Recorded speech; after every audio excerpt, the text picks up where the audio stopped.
Hi, I'm Mari. I'm a teacher trainer and teacher here at YYOGA.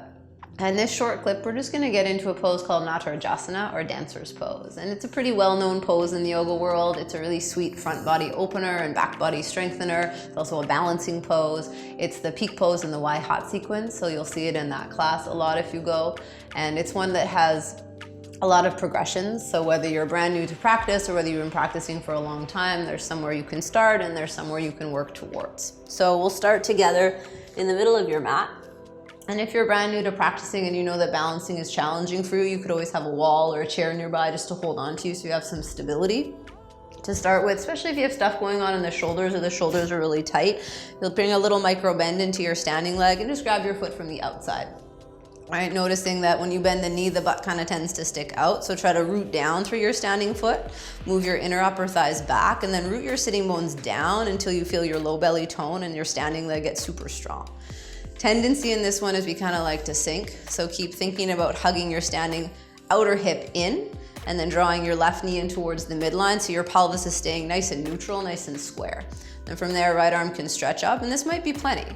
Bring a little bit of energy into the leg, keep rooting the sitting bones, keep lifting the chest, maybe even bring the gaze up a little bit so you're just finding length through the front body.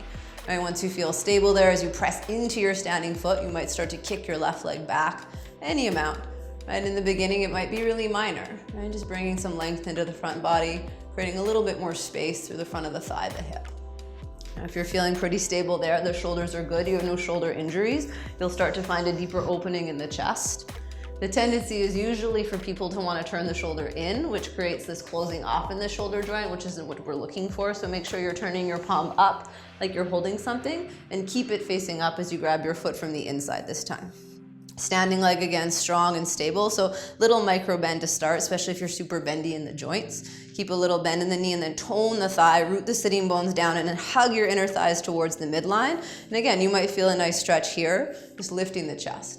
Otherwise, you can start to kick your left leg back and up. Now again, the knee tends to want to turn out because we use our glutes so much. So you want to hug your outer hips in and keep the left knee tracking straight behind you. Front ribs also drawing them in a bit, low belly toning so the front of the body is integrated. Lift the chest and then start to kick. So kicking your leg back and up. Keep hugging your outer right hip in, your left knee in so you're stable. Keep the chest nice and open and start to create more space between the heel and the glute, finding your balance. Breathing into the front of the body. The wobbles, the shakes, they're good.